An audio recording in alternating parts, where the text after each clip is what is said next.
She was supposed to be a joke. Two poor twin girls pushed onto a school stage just to be laughed at. But when they opened their mouths, silence fell, and a single dad's quiet life was never the same again. Before we begin this unforgettable journey of music, healing, and second chances, make sure to subscribe to the channel. Stories like this are rare, and sometimes just one voice can change everything. Now let me tell you what really happened. The snow had arrived early in the Nebraska plains that year.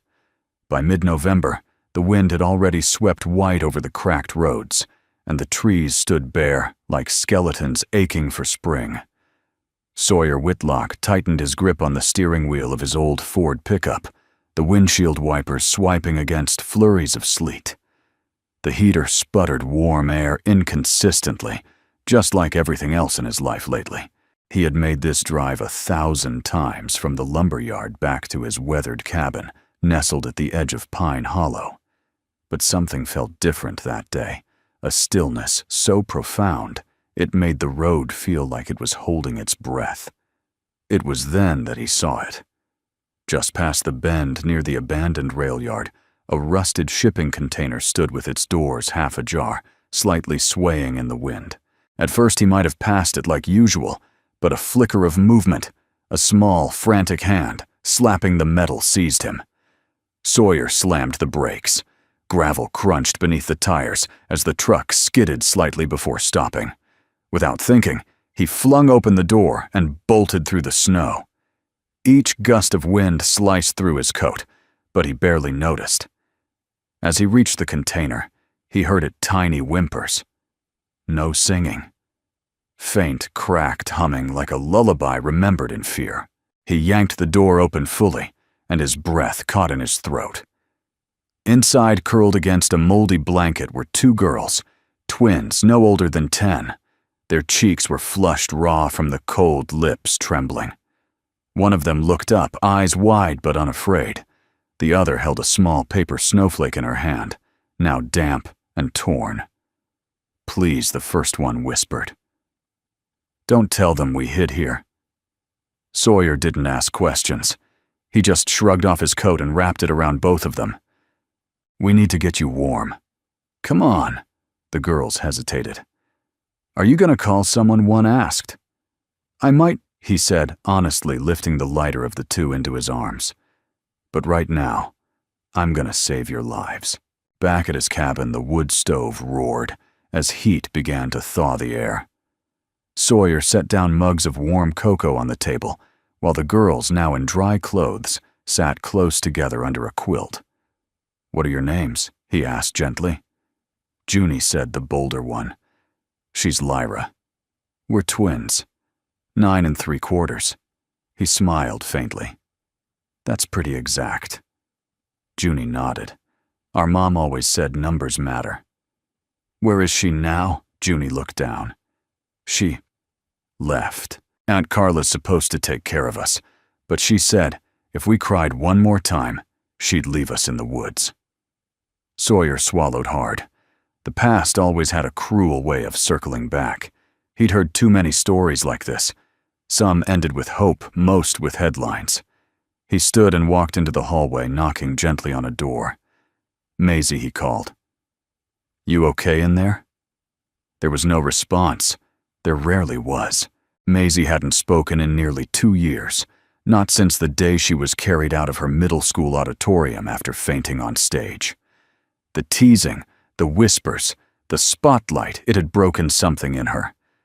Diagnosed with selective mutism, she had become a ghost in her own home, speaking only in glances and gestures. Sawyer thought maybe naively that bringing these girls into the house, even for just a night, might stir something in her. He didn't expect miracles, but a moment of connection, a sign of light. Back in the living room, Lyra hummed softly as she sipped her cocoa. The melody was almost aimless, yet strangely comforting. Junie closed her eyes, then joined in 2 soft, imperfect voices, intertwining like old harmony lines meeting again after years apart. From down the hallway, the door creaked open. Maisie appeared barefoot in her oversized flannel shirt, Her eyes locked on the twins. She didn't speak, but she stood there and listened. Sawyer froze, watching his daughter with a quiet awe. She hadn't even looked at a stranger in months. Now she stood still, her eyes damp with something that looked like memory, or maybe longing. Junie smiled at her. "Hi, you can sit with us if you want." Maisie didn't move, but she didn't leave either. She leaned against the doorframe and tilted her head like she was remembering a song she hadn't dared sing. That night, after the girls had fallen asleep on the pull-out couch, Sawyer sat alone in the kitchen with an untouched cup of coffee. The air smelled like old pine wood and cinnamon toast. He stared at the wooden box on the shelf across from him, a small recording box with a built-in mic, the kind used by songwriters in the old days. Inside were the last recordings his wife had made with Maisie before she passed, lullabies, giggles, whispered harmonies. They hadn't been played in 2 years, just like the piano in the corner, just like the man who used to believe music could save people. But something about Junie and Lyra, it reminded him of the old days, the simplicity of melody, the strength in bare, unpolished voices. Sawyer reached for the box, and for the first time in years, he opened it. The next morning came quietly without fanfare, just a pale gray light spilling through the frost-laced windows and the creak of wood settling in the cold. Sawyer stirred first, automatically reaching for the coffee pot, as if muscle memory were stronger than sleep. He didn't say much, not even to himself. He never had to. The quiet had long since become part of the walls. But today, there were 3 extra breaths in that silence. The twins were still asleep on the fold-out couch, their arms tangled like the vines of a single root. Sawyer watched them for a long moment before lighting the stove. The flames crackled, the air warmed. Something shifted inside him, soft and unfamiliar, like a note played on a guitar that hadn't been tuned in years, but still sang true. He didn't want to name it. He just let it be. Maisie was already sitting at the kitchen table when he returned with 2 chipped mugs of cocoa. She hadn't made a sound coming in. She never did. She sat with her back straight, hands folded, eyes on the steam curling up from her own cup. She didn't touch it. Her long dark hair hung loosely around her face, curtaining her expression the way words no longer could. Sawyer sat across from her and waited. That was their dance, a stillness in which he offered presence, and she, on the rare occasion, offered the same. "You okay with them staying a bit?" he asked quietly. Maisie didn't respond, but her fingers curled slightly around the cup. That was a yes. He nodded. "Good. I think they need it. And maybe we do, too." She looked up at that, just for a second, enough for him to see her eyes, those same eyes that used to sparkle when her mother sang to her on the back porch, long before the silence moved in. Later that morning, Junie and Lyra stirred awake, groggy but smiling. They helped set the table unasked, clinking spoons and giggling at the worn-down toaster that liked to burn only one side of the bread. Maisie watched from the hallway, half shielded by the frame. She was still a shadow in her own home. Lyra spotted her and waved. "We saved you the red plate." "It's the only one with no chips," Maisie hesitated, then stepped forward. Slowly, she took the plate in both hands and sat at the table. Sawyer held his breath. 3 girls. 1 table. No words spoken, but something far better. Laughter, breath, belonging. The snow outside kept falling. School was canceled. The roads were quiet. The house for once wasn't. Sawyer pulled out a set of old board games from the hall closet and let the girls argue over rules that no one remembered. Maisie didn't speak, but when Junie accidentally toppled the entire Monopoly bank, it was Maisie who knelt to help her rebuild. The smile that passed between them was enough to light the fireplace twice over. After dinner, the twins began to hum again, low and casual, the kind of tune children make up when they're safe. Maisie stood nearby, watching.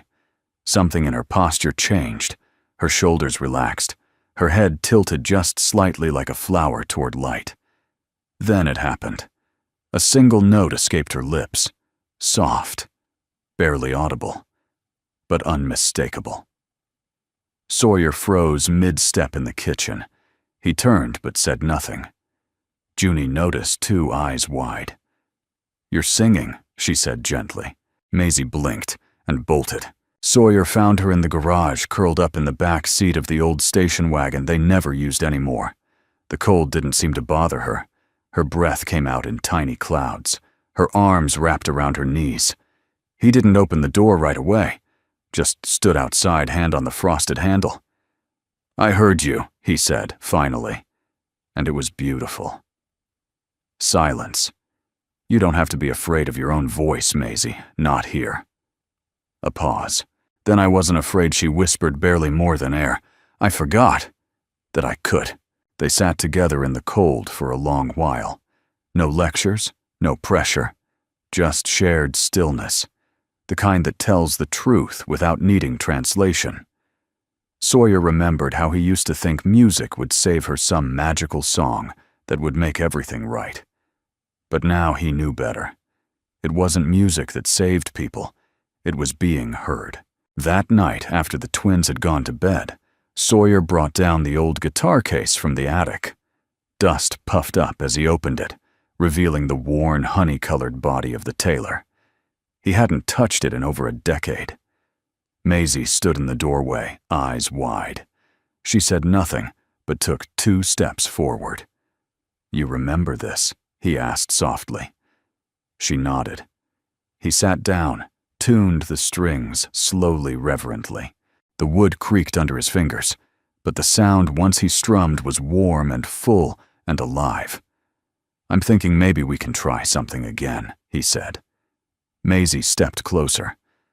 "Not for performance," he added. "Not for anyone else. Just for us." She looked down. Then, as if trusting the strings more than her voice, she whispered, "Okay." As the fire dwindled to embers, Sawyer played the first chords of an old lullaby, one Maisie's mother used to hum when the nights were too long. Maisie listened. Then, quiet as snow, she began to hum. A harmony. Junie and Lyra, hearing from the hallway, crept back in. 4 voices, 1 guitar. No one planned it. No one practiced. But in that moment, the silence wasn't broken. It was transformed. There was something holy about the quiet that followed the music. Not the awkward hush of unsaid things, but a warm, golden stillness. Like the house itself was holding its breath, grateful, amazed at the return of a sound it thought it had lost forever. Sawyer sat motionless, his fingers still gently resting on the strings of his guitar. Across from him, Maisie kept her head down, but her humming continued soft and steady, as if each note was a thread stitching her back to the world. Junie and Lyra sat cross-legged on the floor, swaying slightly, eyes closed, absorbing every vibration. For the first time in years, Sawyer didn't feel like a man standing in the ruins of a life. He felt like someone building something new. The days that followed passed slowly and sweetly, like snow melting under weak winter sun. With the roads still too slick for school buses, the girls remained at the cabin. The mornings were filled with oatmeal and card games. The afternoons brought snowmen and sledding down the hill behind the woodshed. But the evenings that was, when the magic returned. Each night, as the light dimmed and the fire cracked alive, the girls would gather around the piano or guitar. They didn't call it practice. They didn't call it anything. They simply sang. Sometimes old hymns. Sometimes made-up tunes with nonsense words and harmonies only they could understand. And Maisie, God bless her, Maisie sang. She didn't say much during the day.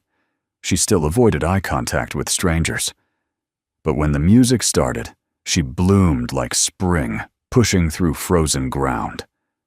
Sawyer kept the recorder going every time, placing it discreetly on the mantel. It wasn't for fame or memory.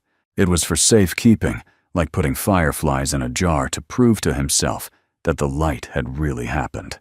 One Thursday evening, as Sawyer was tuning his guitar, Junie looked up from her sketchpad and said, "Do you think we could sing at the talent show?" Lyra looked up, startled. "You mean like, at school? On stage?" "Yeah," Junie said, like it was obvious. "We've got 3 songs now. That one Maisie started the other night. That one's good." Maisie's fingers tightened around her cocoa mug, her lips pressed into a thin line. Sawyer set his guitar down slowly. "I'm not sure that's a great idea." "Why not?" Junie asked. "We're not scared." He looked at them, all 3 of them, determined, fierce, innocent in a way that hadn't been broken yet. That was the problem. He knew how easily the world could crack it. Because school talent shows can be tricky, he said carefully. People laugh when they don't understand something beautiful. And that kind of laugh, it cuts deeper than silence. Maisie nodded. She knew that laugh too well. But Junie didn't back down. Then maybe it's time someone gave them something they had to understand. The next morning, Sawyer walked out to the mailbox and found a flyer posted on the bulletin board. Beside it, Winter Talent Showcase, 1 night only, open to all students and families. Registration deadline, Friday. He stood there in the biting wind, the paper flapping gently like a dare. His hand hovered over it for a long time before he tore off one of the registration tabs. Back home, the girls had already set up a mock stage in the living room pillows, as footlights, a fireplace poker as a mic stand. Maisie was sitting at the keyboard, her fingers shyly finding chords, while Junie and Lyra experimented with harmonies. There was laughter, real belly-deep laughter. Sawyer watched from the doorway and said nothing. That evening he pulled out his old music journal, a battered leather-bound notebook he hadn't opened since before Maisie was born. The pages were filled with half-songs, lyrics scribbled in the dark melodies written for a voice he hadn't heard in a decade. He flipped to a page where only one line was written. "Some voices don't need to rise, they just need to reach." He tapped his pen against it, then added, "Tonight they reached me." Friday came. The girls submitted their names. No turning back. That night, as they rehearsed, something went wrong. Midway through a song, the piano let out a metallic clang, like a bell struck wrong. Maisie hit the key again. The note wavered. Junie tried to adjust her vocal line, but the pitch was off. Lyra faltered. Sawyer knelt beside the piano and pried open the lid. "Broken hammer," he said. "Probably from last year's cold snap. I'll see if I can fix it." Maisie looked panicked. "But we don't have time." Sawyer stood, then walked to the back room. When he returned, he was holding the Taylor guitar. The girls fell silent. "You know," he said slowly, "your harmonies, they'd sound even better with something warmer underneath, something simpler. Like this." He strummed once, low and smooth. The sound filled the room like candlelight. "We're changing the arrangement?" Lyra asked. Sawyer smiled. "We're not changing. We're evolving." They spent the rest of the evening rearranging everything. No sheet music, no formal structure, just ears, hearts, and instinct. Junie and Lyra picked up the shift, instantly responding like twin wings catching a new wind. Maisie, seated on the bench beside her dad, began humming her parts softly, gradually layering with confidence. By midnight, they had something new, not polished, not perfect, but alive. As they wrapped for the night, Junie looked up and said, "Do you think they'll hear us?" Sawyer paused, then replied, "If they're ready, they'll listen." The auditorium was older than most of the buildings in town. Creaky wooden floors, orange velvet curtains faded into a dull rust, and ceiling tiles that hummed with the memory of school dances, graduation speeches, and forgotten recitals. To some, it was just a gym with lights, but to Junie, Lyra, and Maisie, it looked like a mountain. Sawyer sat on the front row, the girls standing behind the curtain, peeking nervously through a tear in the fabric. The list of performers was taped to the wall beside them, hastily typed, and marked with penciled-in additions. Their group had been added last Ashore 14. Unnamed trio. "No one knows it's us," Junie said, more to herself than anyone else. "That's good," Lyra replied, shifting from foot to foot. "Let them laugh before we sing. It'll hit harder." Maisie said nothing. Her hands were folded tightly at her chest, eyes on her shoes. But she was there, standing, waiting. That alone was a miracle. The hours leading up to the performance had not been kind. It began with a teacher's offhand comment. "I hope the girls don't freeze up. That kind of thing leaves a mark on an audience." Then came the stares in the hallway, some curious, some amused, some openly mocking. Someone had even scribbled twin astrophe in marker on one of the practice room doors. Sawyer had seen it. He'd taken a breath, wiped it off, and walked back into the rehearsal like nothing happened. But inside, the old fury had stirred, the one he'd buried with every unsent letter to the parents who had whispered about his daughter. The same fury that had silenced his guitar for years. That night, as the girls rehearsed one final time in the living room, Sawyer's fingers slipped on a chord. A sour note rang out. He cursed, quietly adjusted the tuning peg. The girls paused. "You okay?" Junie asked. "I'm fine," Sawyer lied. Maisie looked at him, then gently touched his arm. He turned toward her, surprised. "I can start it," she whispered. He blinked. The first note. She nodded. That was the moment he realized she wasn't just healing. She was leading. Backstage, the MC's voice called out, "Next up, a special performance from 3 brave young ladies. Please welcome."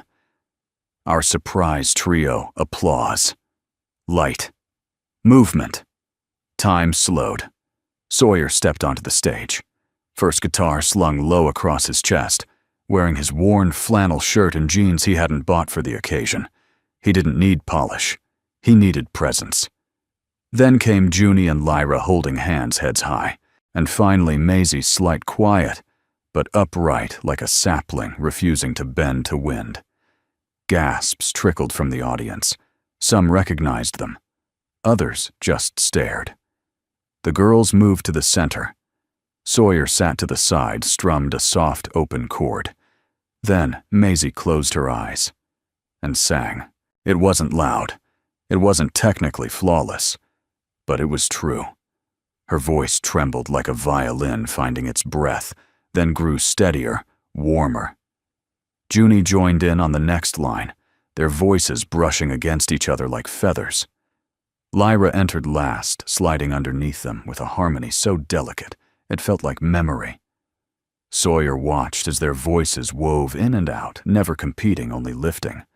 When he hit the bridge, he let the melody breathe. The guitar's tone was like wind through pine, raw, comforting, resolute. The audience, restless moments before, was still. Some leaned forward. Some sat with hands clasped to lips. And some cried. The final chorus swelled, not with volume, but with grace. Maisie's voice floated upward. Junie held the center. Lyra whispered the undercurrent. 3 voices. One sound. Not polished, but perfect. The last note faded like the hush after snowfall. Then silence. And for a long, hanging moment, that was all there was. A woman in the second row, grandmother to someone on the soccer team, was the first to stand. Then a boy in the back. Then a teacher. Then the entire auditorium rose in unison. The applause wasn't wild. It was reverent. Junie squeezed Lyra's hand so hard her knuckles turned white. Maisie looked out, blinking fast. Sawyer smiled at them, truly, deeply. Smiled, then bowed his head over the strings. Later in the hallway, as students swirled around them with congratulations and wide-eyed stares, A boy, one who had once laughed when Maisie flinched at the bell, walked up to her. He didn't say anything at first. Then awkwardly, he held out a single wrapped peppermint. "For you," he said. I'm sorry." Maisie looked at him, then took the candy and nodded. Outside, the wind had picked up again, but it wasn't biting. It was brisk, clean, like a breath taken after being underwater too long. Sawyer helped the girls into the truck. None of them said much. The radio stayed off. The headlights carved tunnels through the snow. But in his chest there was music. Not a song. A beginning. Back at the cabin, Junie and Lyra fell asleep early, curled like commas in their blankets. Sawyer stood at the door to Maisie's room, just watching. She sat cross-legged on her bed, earbuds in, softly replaying the recording of their performance on Sawyer's phone. She looked up, pulled out one bud. "Can we record it tomorrow?" He blinked. Record what? Maisie tilted her head. "Our album," then smiled. 3 days after the performance, a photo of Junie, Lyra, and Maisie on stage appeared in the local town newspaper under the headline, "3 Voices. One Moment Talent Show Brings Unexpected Tears." It was a small article tucked between the church bake sale schedule and a notice about pothole repairs on Main Street, but it meant everything. Sawyer clipped it and pinned it above the kitchen sink. Not for pride. For proof. Proof that something pure had happened, and for once the world hadn't looked away. The next week brought more attention than anyone had expected. Ellis Warren, the school's music teacher, and someone Sawyer had known long ago in another life, stopped by the cabin under the pretense of dropping off a thank you card. Her cheeks were red from the wind, but her eyes were warm. "I wanted to ask," she said, handing Sawyer a folded flyer. "Would the girls consider submitting a performance for the district showcase in Lincoln next month? It's juried real stage, real audience, real scouts from community arts centers." Sawyer hesitated. He looked toward the living room, where Junie and Lyra were sprawled on the rug doing homework, and Maisie was quietly doodling in the margins of a music notebook. "Do they know you're asking?" Ellis smiled. "Not yet." "I thought I'd talk to you first." He nodded. "I'll ask them." But deep down the nerves began to stir. The last performance had been a miracle, yes, but it had also been delicate. And this was bigger, riskier, public. He'd seen what public attention did to young talent. It either lifted them up or carved them hollow. And Sawyer had already lost too much to risk hollowing someone else. That evening after dinner, Sawyer gathered the girls around the kitchen table and unfolded the flyer. Maisie traced her finger over the bold title at the top, "Voices of Tomorrow's State Youth Arts Showcase." Junie leaned in. "So we'd be competing." "Not exactly," Sawyer said. "It's more like being featured, a chance to be seen." "By people who can help?" Lyra asked. "By people who can judge," Maisie said softly. Everyone turned to look at her. Sawyer studied his daughter's face. She wasn't afraid, just cautious. The scars of silence never truly faded. They just shifted shape. "We don't have to," he said gently. "What you did last week was already more than anyone could ask." Maisie didn't respond right away. Then, almost reluctantly, she whispered, "But what if there's a girl out there like me, and she's waiting for someone to sing first?" Junie reached across the table and squeezed her hand. Sawyer exhaled slowly. "Then we'd better give her a song worth hearing." The girls worked harder than ever after that. They chose a piece that blended Maisie's gentle tone with Junie's brightness and Lyra's subtle depth. Sawyer helped them transpose it for guitar, adding a rhythm that built gradually, a quiet storm of emotion beneath the harmonies. They practiced in the garage, most nights the acoustics oddly perfect among the old tools and oil cans. Junie called it the echo room. Maisie started keeping a small journal, writing lyrics and scribbling melodic fragments.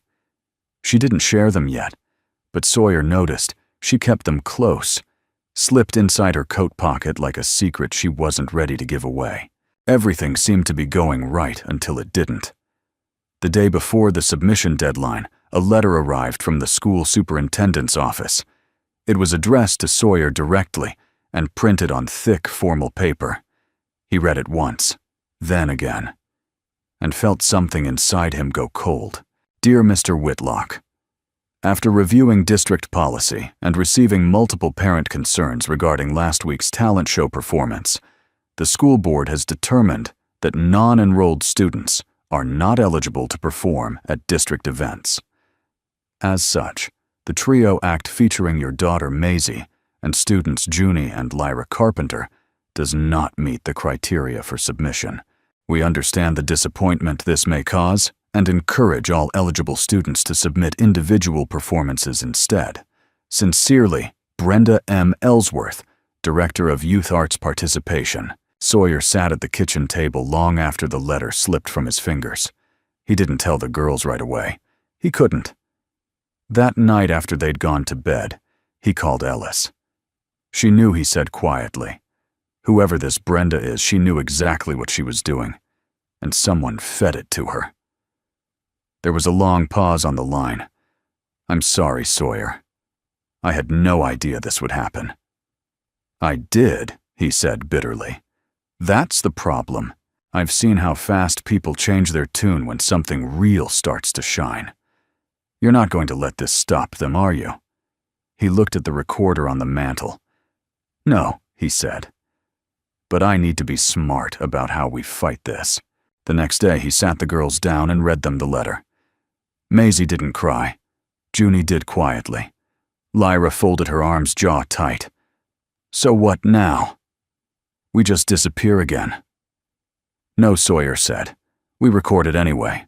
We send it. If they throw it away, that's their choice. But they're going to hear it. He turned to Maisie. And if you want to write something new, something that says what you want them to hear, now's the time. Maisie looked up, eyes clear. Then she stood, walked to her room, and came back with her notebook. She placed it on the table. The title on the front page read, A Song for the Silent. The melody was slow at first, tentative, like someone walking barefoot across ice. Then note by note, it gained strength. Sawyer sat beside Maisie on the living room floor, guitar in his lap, watching as she traced each word in her notebook with a finger before letting it become sound. Junie and Lyra were curled up on the sofa, listening with the kind of reverence that only children can muster when they know they're in the presence of something important. A song for the ones who don't speak loud, but carry thunder in their hearts. Maisie's voice trembled slightly on the word. Thunder, but she didn't stop. Sawyer strummed along in a soft minor key. He knew better than to interrupt the shape of a song when it was still being born. Maisie's notebook was filled with verses now. Dozens, fragments, scribbled dreams. But this song, this one, felt different. This wasn't just music, it was testimony. And if the district didn't want to hear them, they would make it impossible to ignore. By midweek, the cabin had transformed into something else entirely. The kitchen became a vocal warm-up zone. The hallway turned into a choreographed practice path. Even the garage, once a cold echo chamber, now held blankets tacked to the walls for acoustics. Sawyer set up his old condenser mic, bought long ago for gigs that never came, and wired it to a vintage laptop he'd dusted off. The girls took turns rehearsing their harmonies, while Maisie sat cross-legged on the floor, refining every word. They were building a cathedral of sound in a house made of pine and grief, and it was working. Until the piano broke. It happened the night before their final take. Maisie was running through the intro of A Song for the Silent, her fingers now confident on the keys, her voice syncing perfectly with the slow strum of Sawyer's guitar. Then, a sharp clack. The middle C hammer stuck. She hit it again. The note came out dead. Sawyer rushed over, opened the lid, and sighed. Broken flange, he muttered. Maisie's hands trembled. "I can't play without it." Sawyer crouched. "You don't have to. We'll shift the arrangement to guitar only. You've done it before." "No," she said the word barely above a whisper. "Not for this song." Sawyer looked into her eyes and saw it that tight coil of fear twisting with pride. The piano wasn't just an instrument. It was armor. It gave her a place to hide while she found the courage to sing. He nodded slowly. "I'll fix it." He worked on it all night. By lantern light, using tweezers, glue, and a prayer, Sawyer disassembled the damaged action and reattached the broken flange. The process took hours. His fingers ached, his vision blurred, but he didn't stop. Not because he thought he could save the instrument, but because he knew he had to try. At dawn, he pressed the middle C. It sang. Not perfectly, but true. By the time the girls woke up, the sun had spilled gold across the snow. Maisie sat down at the piano, touched the key, held her breath. It responded like it remembered her. She looked at her father. No smile.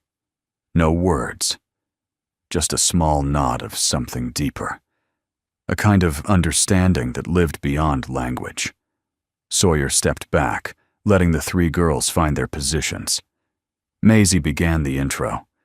Junie and Lyra exchanged one glance, then to the girl in the back who won't raise her hand, to the boy in the hall with silence like sand.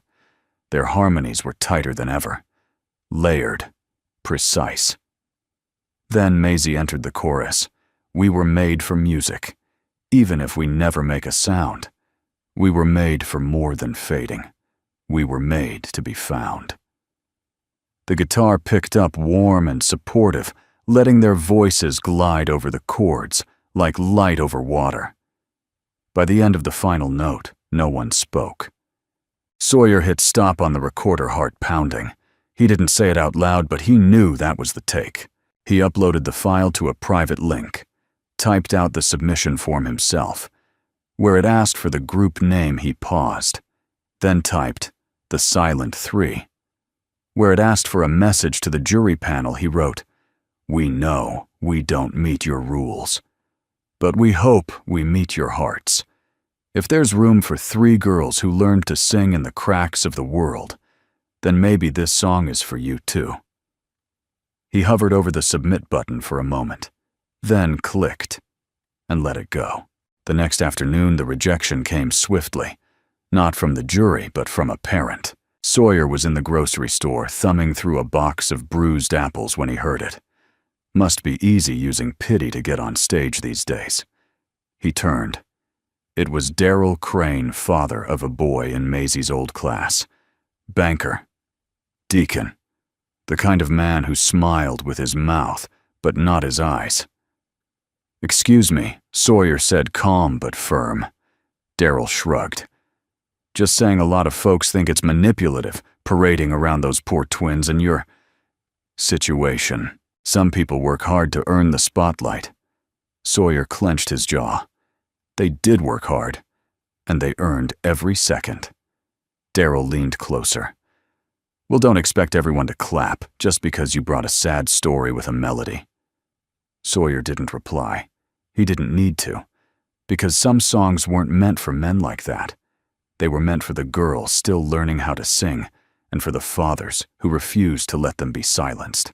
Snow had started to melt into patches of slush on the sidewalks, but the air was still sharp enough to sting your throat. March was the kind of month Nebraska never fully committed to neither winter nor spring, just a long gray pause in between. At the cabin, it was warm, but only because of the fire that Sawyer kept burning and the strange momentum that had taken hold of the household. Even after the rejection, the song lingered in the air like smoke that clung to your clothes. Maisie played it every day now, not rehearsing, just living in it. The twins hummed while brushing their teeth, while feeding the birds, while stirring soup.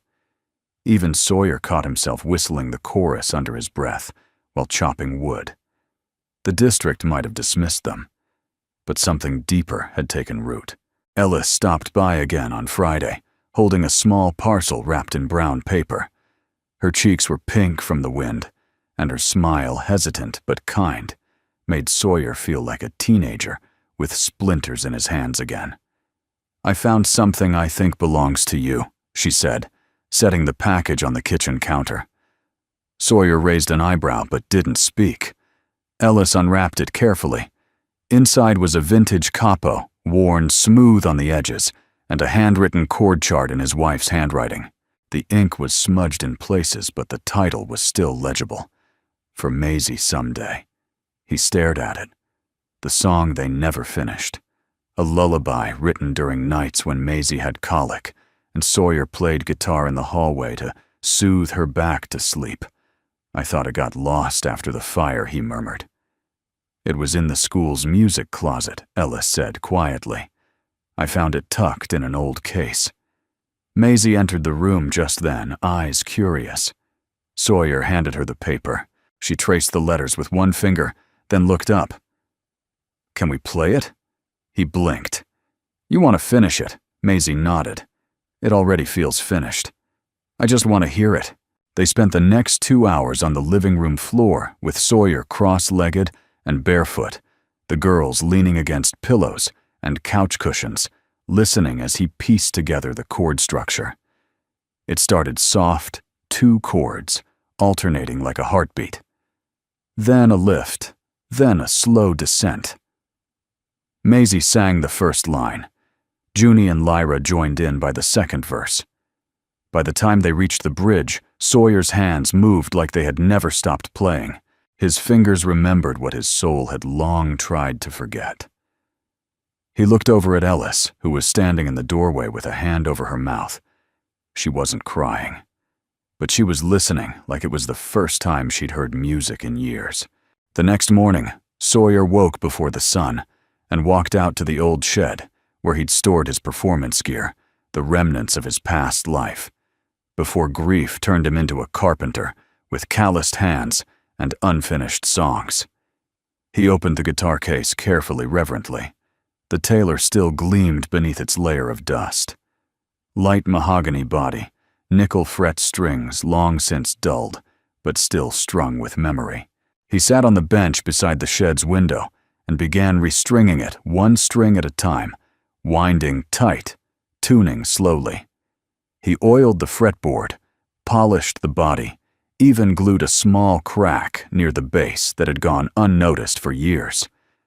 When he finished, he ran his hand along the curve of the instrument and said quietly, "Let's do this right this time." Later that afternoon, he called the girls into the living room. The fireplace glowed behind him, casting long shadows. He set the freshly restrung guitar on the stand, like an offering. "This," he said, "is the first guitar I ever owned. Your mother gave it to me when we got engaged." Maisie stepped forward, eyes wide. "It was the first thing that made me believe I could do something good with music," he continued. "I think it's time we bring it back," Junie whispered. "Is this for the next performance?" Sawyer hesitated. "No," Lyra frowned. "Then what's it for?" He looked at all 3 of them. "It's for us. No stage, no judges, just a recording. A full session with all the songs you've worked on. Maisie's originals, your harmonies, even that lullaby. We'll release it online. Free. No labels. No gatekeepers." He paused. "And if the world hears it, good. But if only one kid out there finds it and realizes their voice matters, that's enough." Maisie nodded slowly. "It's more than enough." They began that weekend. The garage became their studio. Sawyer hung quilts along the walls, borrowed a neighbor's mixing board, and installed old string lights across the rafters. They recorded everything: false starts, laughter, whispered notes, late-night harmonies, sung with mugs of hot cocoa in hand. The final track was the lullaby, Maisie's mother's unfinished song, now carried by her daughter's voice, held steady by the guitar that had once lulled her to sleep. When it ended, no one said a word. Junie clicked, "Stop on the recorder." Lyra laid her head on Maisie's shoulder. Sawyer looked down at the guitar in his lap, then over at Ellis, who had sat in for the session quietly offering tea and cookies and long, meaningful glances. He whispered, "Welcome back." He didn't say who he was speaking to. The girls, the music, his wife, himself, maybe all of it. That night, after everyone had gone to sleep, Sawyer uploaded the album to a free streaming site under the name The Silent Three. Songs for the ones who listen.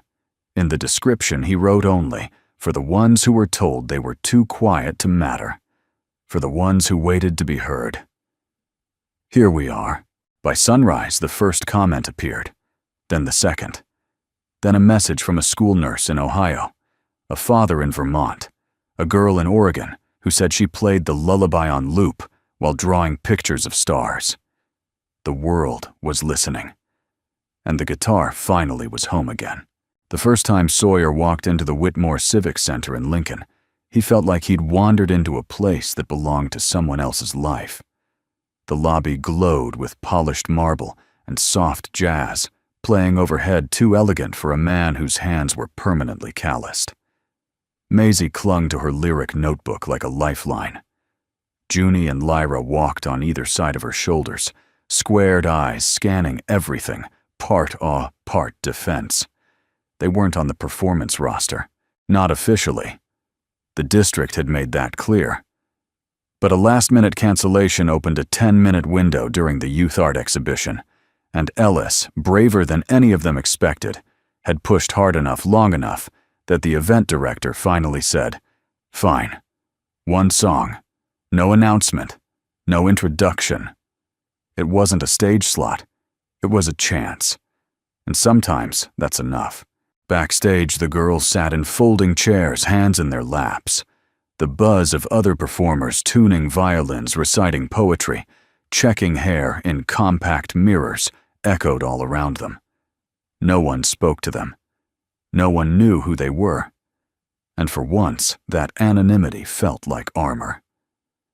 Sawyer stood nearby, tuning his guitar slowly. The Taylor gleamed under the overhead lights, restrung, polished, alive. He looked at his daughter, then at the twins, and thought, they've already won, just by walking into this room. But the girls weren't thinking about that. They were thinking about the moment ahead, the 10 silent steps from chair to stage, the first breath before the first note, the echo that would either rise or swallow them whole. Maisie's hands were trembling. Cold, Sawyer asked gently. She shook her head. "No, just awake." He smiled. "Good." The tech assistant gave a sharp nod. "You're up. Curtain goes in 30. No announcement. No title.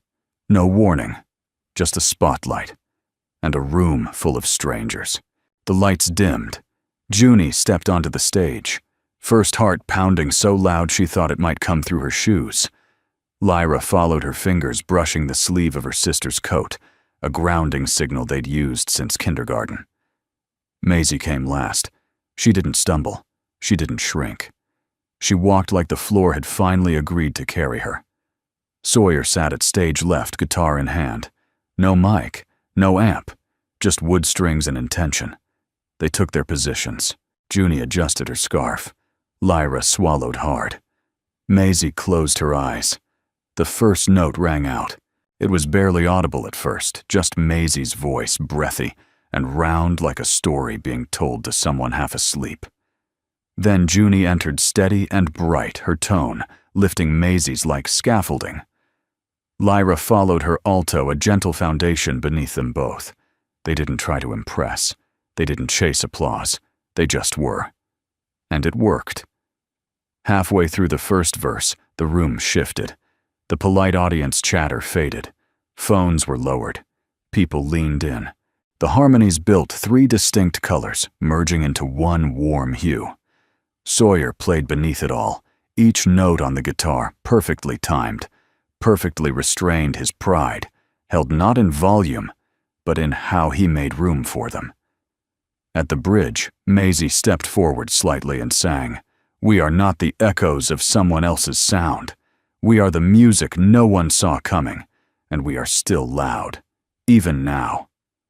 The final chorus climbed not in volume, but in courage, and when the last note fell away, there was a beat, maybe two, of absolute sacred silence.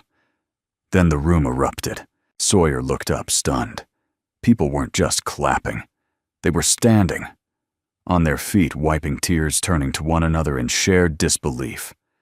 One woman pressed a hand over her chest and mouthed, "Beautiful." An older man in a veteran's cap just nodded, eyes closed. Even a teen boy in a varsity jacket whistled low and muttered, "Holy crap." Maisie looked toward the crowd, then at her dad. She didn't cry. She smiled. Backstage, they didn't get swarmed. No autograph requests. No business cards. Just a quiet line of strangers, one by one, coming forward to say, "Thank you." That was my daughter's story. I haven't felt something like that in years. A local radio host asked for a copy of the song. A woman from an arts nonprofit asked if they'd consider performing for children with special needs. Sawyer said yes, to all of it. Because now it wasn't just about healing, it was about giving.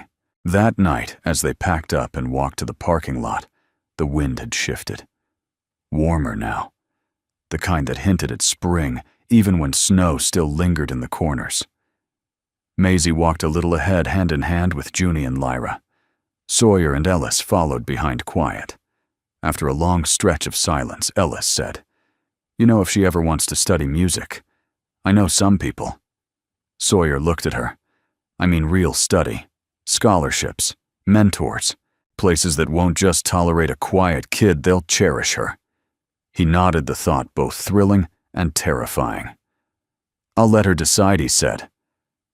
"But thank you." Ellis smiled. "She's already more than ready." They stopped at the truck. Sawyer loaded the guitar case into the back. Maisie turned and looked up at him. "Do they really hear us?" she asked. Sawyer looked at her.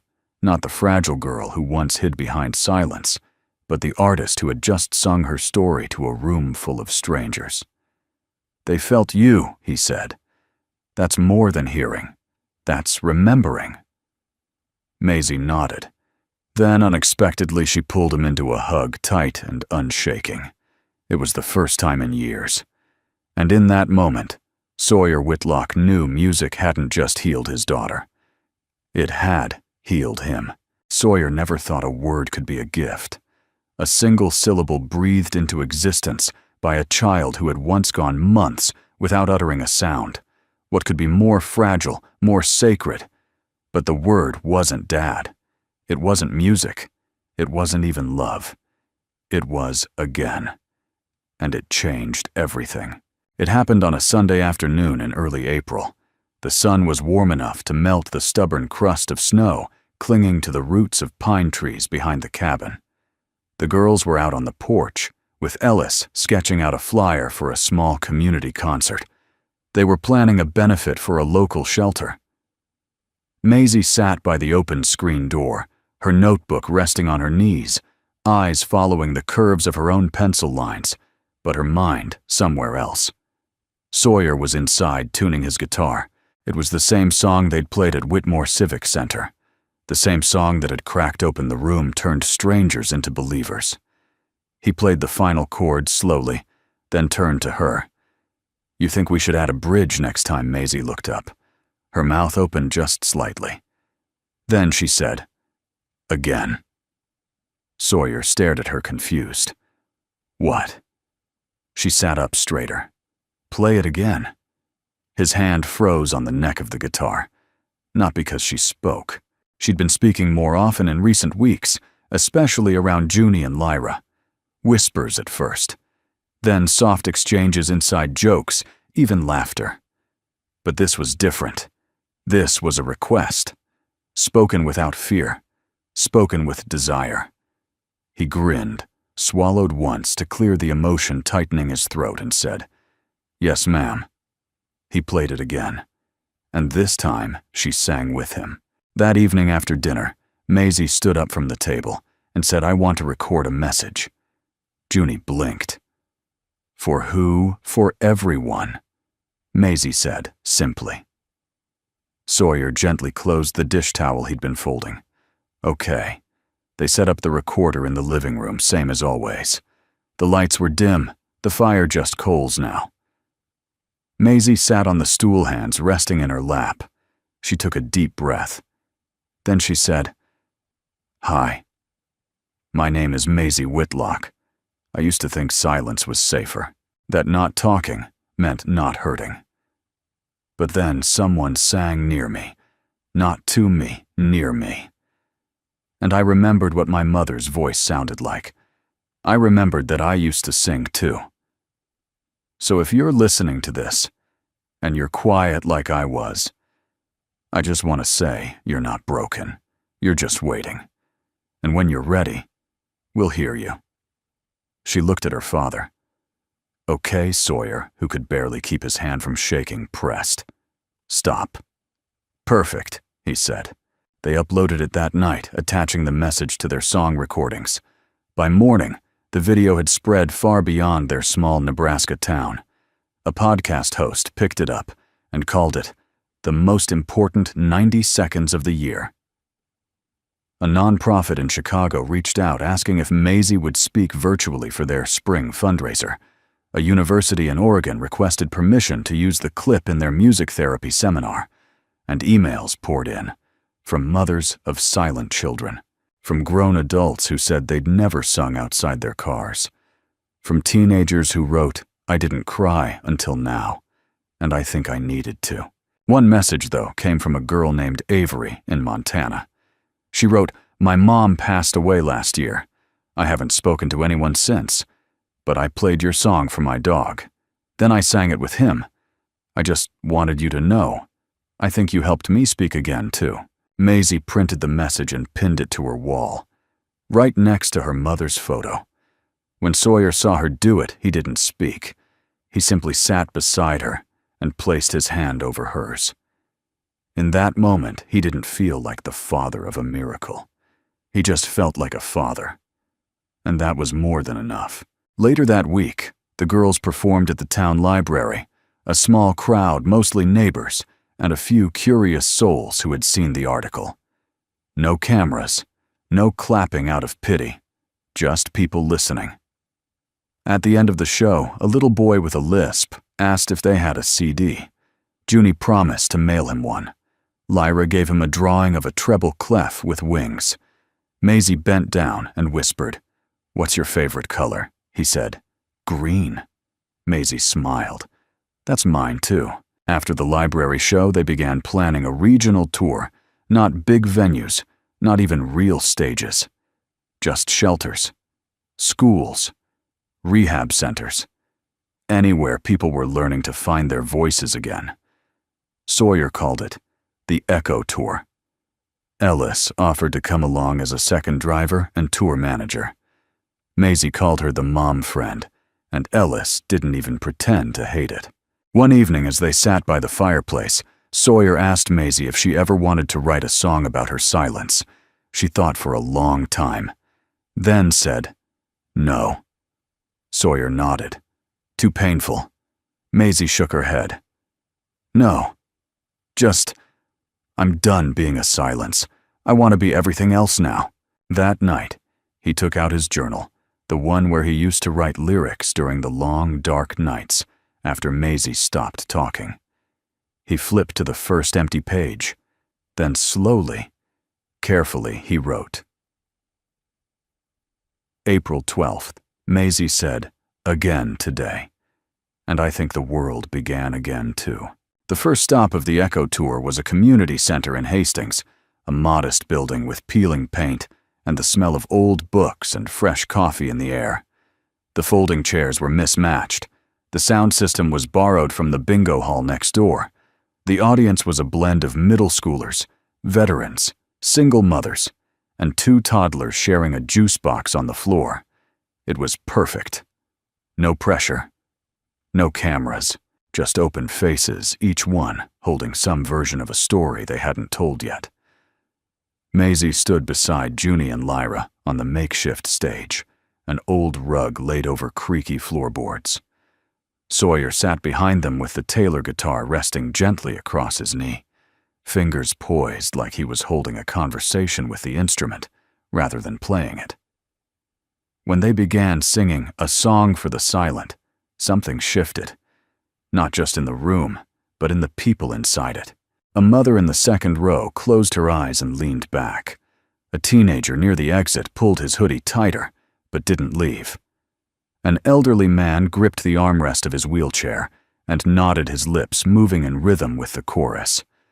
By the final verse, even the toddlers had stopped squirming. And when the last note fell, the applause wasn't explosive, it was reverent. Somehow, that was louder than any roar. After the show, people came up in small, quiet groups, not to praise but to connect. A man named Lou, who had fought in Vietnam, told Sawyer, "That one with the slow bridge. It reminded me of letters my wife used to write me. She's been gone 15 years. I don't usually cry, but today I did." A high school counselor asked for flyers to share with students who had been through bullying or loss. A young girl shyly handed Maisie a crumpled note. "Sometimes I don't talk because people don't wait long enough, but I think you would." Maisie folded the note, pressed it to her chest, and whispered, "Always."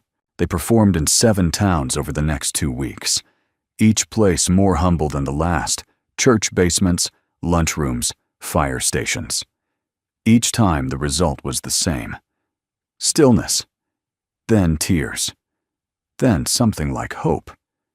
Junie and Lyra became experts at calming nerves before shows.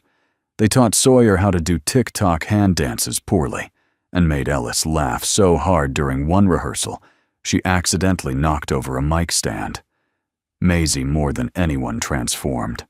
She began speaking before songs, introducing them, sharing why they were written.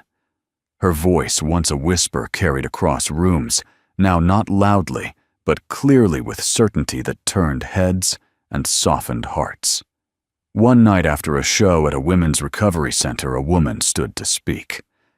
She had been silent for most of the session, arms crossed, expression guarded. But now she said, "I don't know who taught you to sing like that.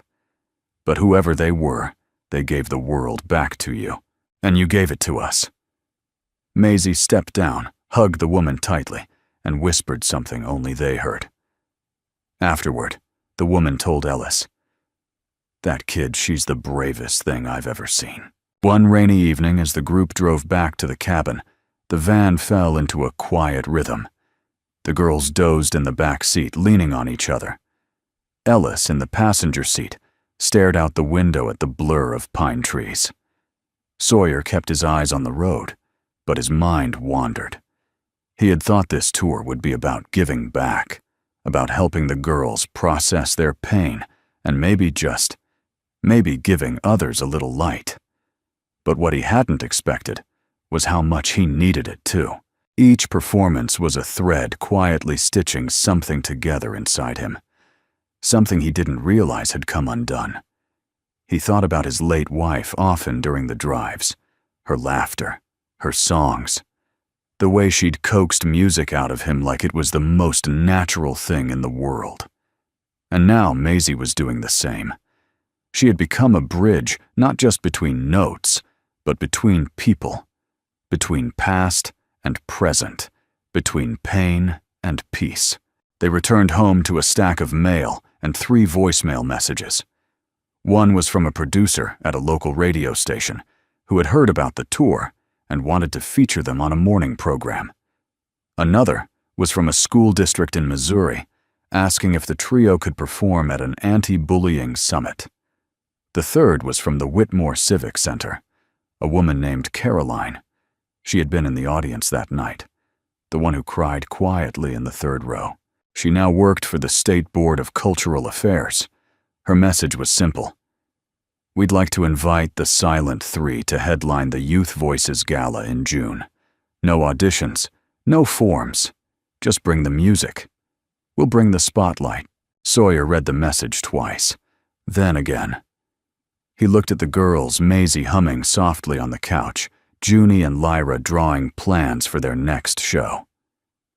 Ellis sipping tea, and watching them all like someone who knew the value of every second she'd been given. He tapped the phone once, then he smiled. That night, as the fire crackled low, Maisie handed her father a new sheet of lyrics. "I wrote a duet," she said. "For you and me." Sawyer scanned the words. The first line read, "I found my voice in the space between your silence." He looked at her eyes shining. "Will you sing it with me?" Maisie didn't answer. She just picked up the guitar and strummed the first chord. The theater in Lincoln was a far cry from the places they'd played before. No peeling paint, no creaky chairs, no toddlers crawling under folding tables. The walls were brushed steel and soft oak, the stage polished to a muted gleam, the lights real stage lights hung like silent stars from the rafters. It was the Youth Voices Gala. And somehow, the Silent Three were headlining. Sawyer stood in the wings, guitar in hand, sweat forming at the base of his neck, despite the crisp, air-conditioned calm. He had played bigger venues in the past, before life swerved, before grief pressed pause on everything, but never with this kind of weight. Not with his daughter at the mic. Not with his second chance standing on trembling legs beneath a spotlight. Maisie was adjusting the mic stand, not nervously, but with quiet confidence. Junie and Lyra flanked her, steady as ever, her sisters now in more than spirit. 3 girls who had been discarded, doubted, dismissed. And yet here they stood. No stage manager gave them a countdown. No MC announced their names. The program simply read, "The Voice We Keep," a closing performance by the Silent Three. Maisie turned to look at her father. Their eyes met. He nodded once. She nodded back. And then she sang. The song began with a single line, barely more than a whisper. It wasn't one they'd written to impress. It wasn't made for scouts or scholarships or applause. It was a song about memory, about the sounds we hold on to when the world gets too loud, about the voices we lose and the ones we fight to keep. Junie and Lyra joined on the second verse, their harmonies tighter than ever, woven like linen, warm and resilient. The crowd leaned in, breath caught. Somewhere near the back, someone wept openly. Sawyer played beneath them his fingers, moving not like a performer, but like a father holding the pulse of something sacred. The Taylor guitar didn't just ring, it spoke, echoing gently across the velvet of the room. At the bridge, Maisie took a single step forward and sang.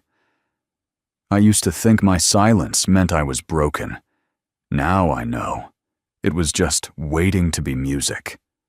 The lights dimmed softly. The final note lingered, and in that breathless space between end and echo, the room stood still. Then came the standing ovation. But even that felt quiet, like thunder heard from a distant hill. Reverent. Earned. Afterward, back in the green room, the girls collapsed into a pile of giggles and half-eaten granola bars. Junie flopped onto the couch dramatically. If that wasn't the top of the mountain, I don't know what is. Lyra poked her. "You say that after every show." Maisie sat cross-legged on the floor, still catching her breath, a gentle smile on her lips. She looked to Sawyer. "You played like Mom was there." He nodded. She was. Then Maisie reached for her notebook, worn, dog-eared, full of scribbled lyrics and half-finished thoughts, and pulled out a sealed envelope. She handed it to her father. Sawyer raised an eyebrow. "What's this?" "It's for you." "But not now." He hesitated, then slid it into his coat pocket. He knew better than to pry. Some words are meant to be opened at the right moment. Weeks passed. The performances slowed.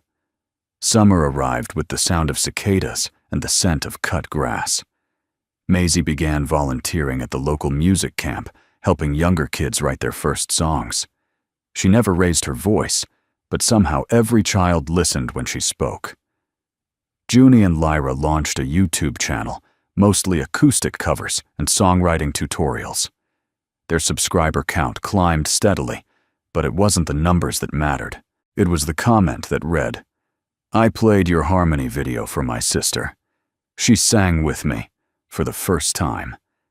And Sawyer, he built a small recording studio in the shed, not for a label, not for profit, just for moments. One quiet Sunday, Maisie found her father sitting on the porch, staring out at the trees.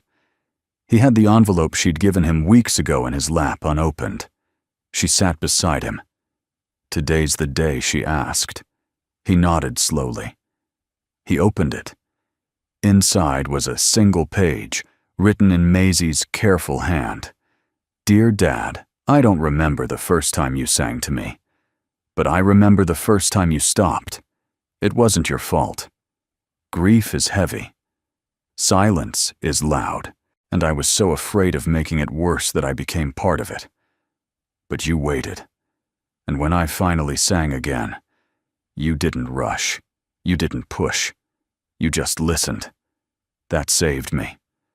I don't know where this road will take me, or what songs I'll write next, but I know one thing, my voice exists because of yours. And that's the voice I'll keep." Love Maisie Sawyer folded the letter and held it in both hands like something holy. He didn't speak, but Maisie reached over, rested her head on his shoulder, and that was enough. That evening the family gathered in the living room. No rehearsals, no spotlight. Just Junie Lyra, Maisie Ellis, and Sawyer with his guitar. They sang softly faces, lit by firelight and memory. No recording this time. No audience. Just each other. The last line of the lullaby, Maisie's mother's unfinished song, rang out in a voice once lost to fear. "Even in the quiet, I'll be singing. For you." In the end, there was no grand stage, no viral explosion, just a family that found its way back to sound, and a girl who once chose silence, now using her voice not to be heard, but to heal. And sometimes, the voices we almost never hear are the ones that stay with us the longest. If this story touched your heart, we'd love to know, where in the world are you watching from? Leave us a comment below. Your words mean more than you know. And if you'd like to hear more stories like this, quiet miracles, second chances, love that heals, feel free to subscribe. We'll be right here, waiting to share the next one with you. Thank you truly for spending your precious time with us today. It means everything.